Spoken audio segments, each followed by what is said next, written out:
Hi, I'm Brooke Morrow, BMI's AVP of Creative. Welcome to another installment of BMI's She is the Conversation. Each episode features a discussion between two professional women in the music industry. This project stems from our association with She is the Music. BMI supports the efforts of She is the Music to serve women currently working in the industry while fostering the development of future generations. Today, I'd like to welcome BMI chart-topping songwriters and artists Jin Jin and Carmen Reece, whose successes and songs will be part of today's conversation. Thank you both so much for being here and for sharing your advice. Tell us a little bit about how you guys met and about your relationship and history. Actually, it was Donna Kassane, who signed me to Universal Publishing, that set us up in a session with Alex the Kid. Just randomly. So there's 3 Brits in the room, which was firstly amazing. And I think we just hit it off straight away. The energy was just beautiful, it was fun. We could laugh and be silly, but also, very much realize that we're both very serious about music and, wrote something amazing and then just continued talking. And funnily enough, we turned it into like an annual situation at the BMI Awards where we would meet and then obviously have an amazing evening with BMI and then have a few drinks and talk about all our experiences, what we've been doing that year, etc., etc. And I don't know, there's just an ease with Jin. Like, we both have a lot in common. We care massively, obviously, about music, making great music, the artists we work with.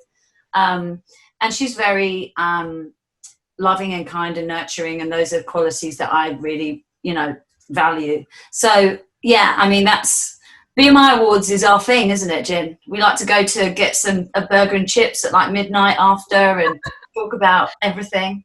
Yeah, it starts off with the BMIs and then it ends up in like 24-hour diners, somewhere on Sunset Street or whatever. And it's important, I think, as I mean, we all know, to have that female support. Just those few that you value and you respect, and it's inspiring, to see that everyone's doing their thing.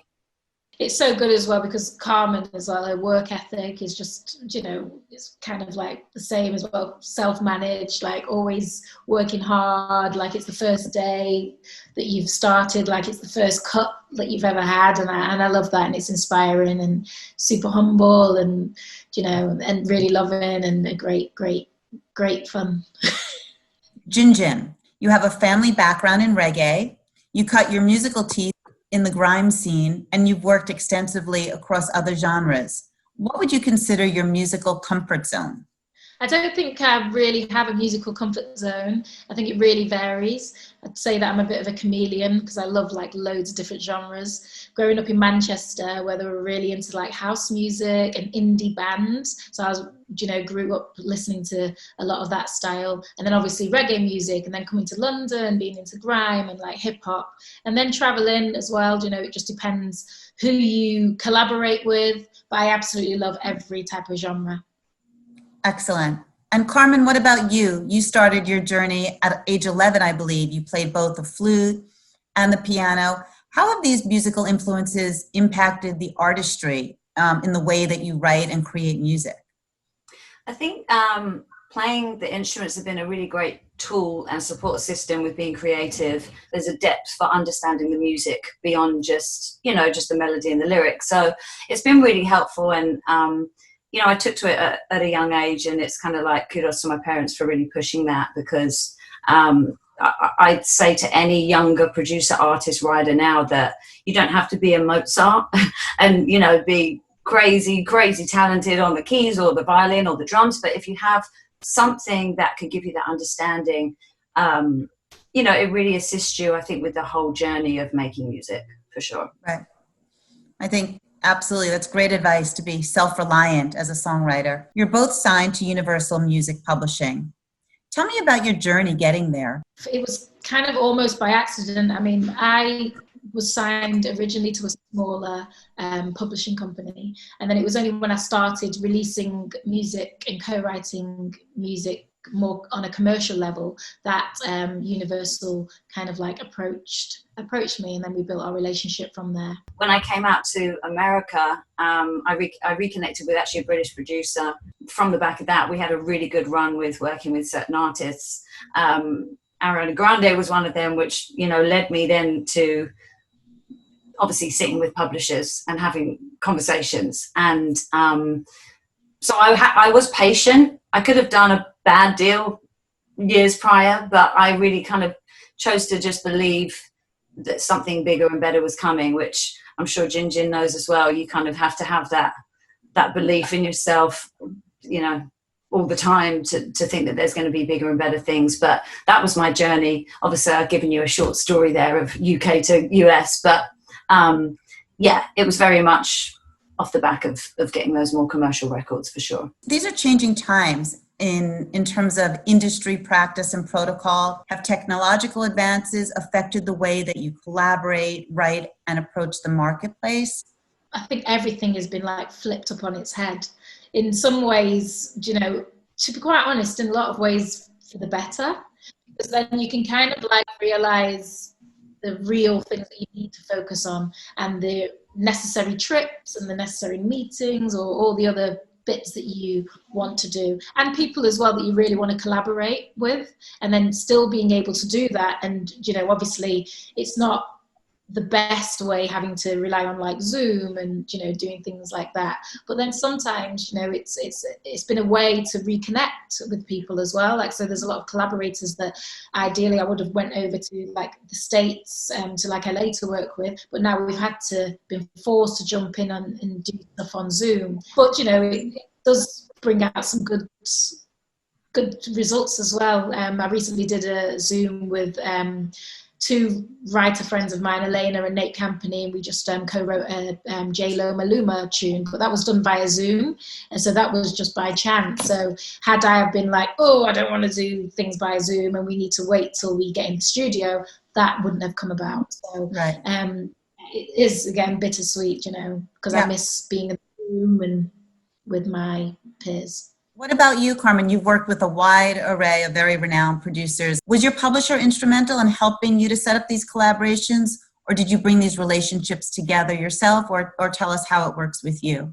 I think it's been very much, it's kind of a mutual effort. There's been a lot of times where I've kind of made those plays or those connections by just hustling around or being in the right place at the right time. But also, you know, the publisher, there's been a few real key times actually where the connection's been made, or they've called me and said, do you want to go in with so-and-so? Recently with legend writer Carol Bayer Sager, off the back of that, then we had a Kanye cut, which was like, no one could have ever seen that coming. But that initially started with Universal actually positioning me to, you know, go and see her and do that session. And then it was on me to do the work after that. Jin Jin, you've had tremendous success working with Jess Glynne, a fantastic artist.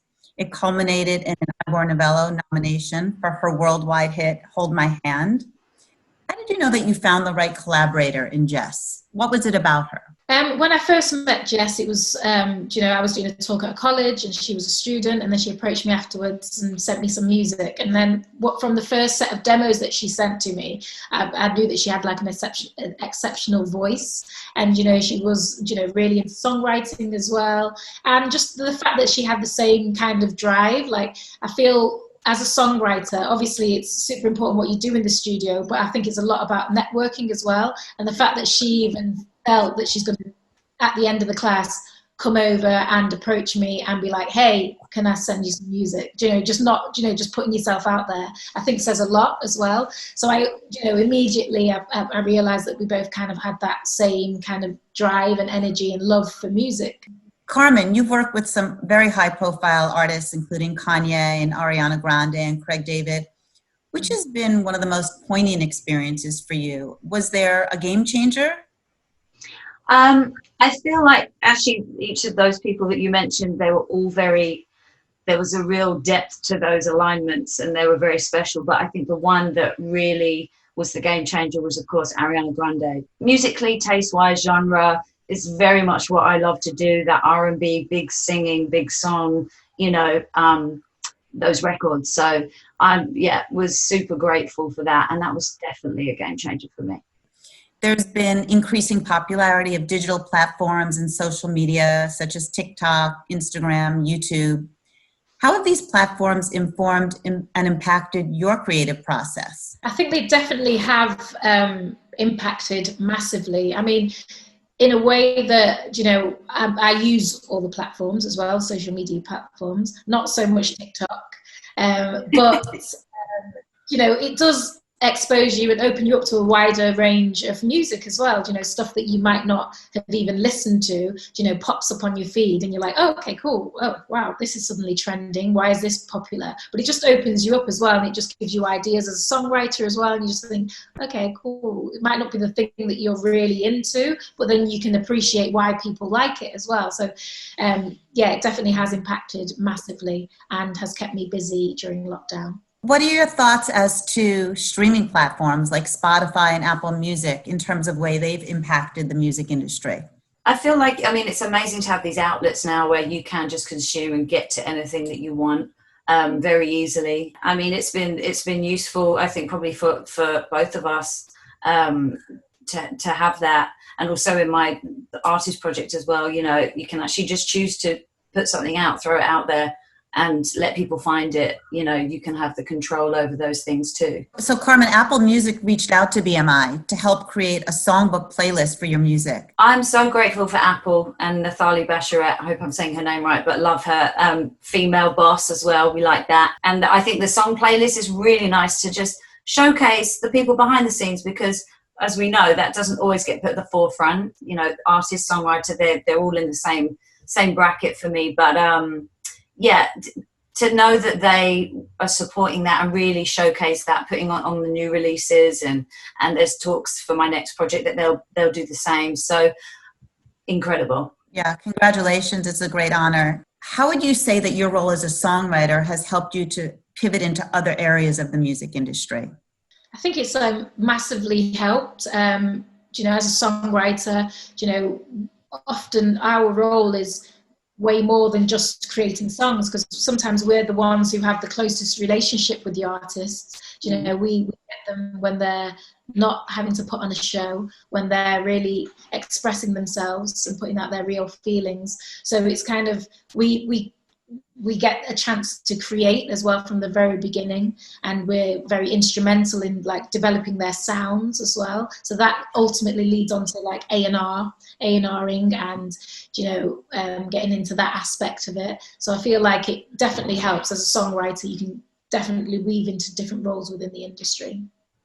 Right. And I understand, Jin Jin, that you recently joined the board of the Ivor Novellos, which are the awards that honor UK songwriters. So how did that come about? There was a vacancy, and there was, they were looking for people to join, and they kind of a few people had approached me to say, why don't you kind of put yourself forward?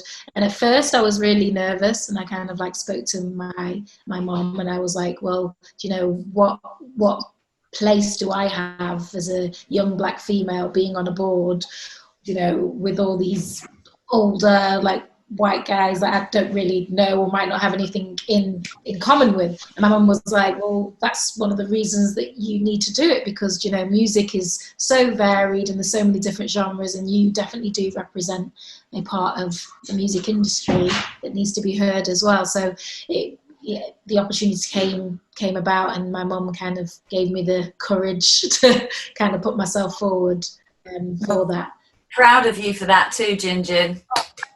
Congratulations. It's an incredible opportunity and really very prestigious. There's been challenges that women have faced in the music industry over the years. What would you say was your biggest challenge in the music industry so far, and how did you overcome it? The biggest challenges has been, and is still a challenge, is just being able to maneuver and work our way and exist in the music industry, do you know what I mean, and get our voices heard, and just to become equal, and I feel like it is still a massive challenge. We're chipping away, but then it's great to be inspired by people like yourself, Brooke, and Barbara Kane, and you know what I mean, and being encouraged.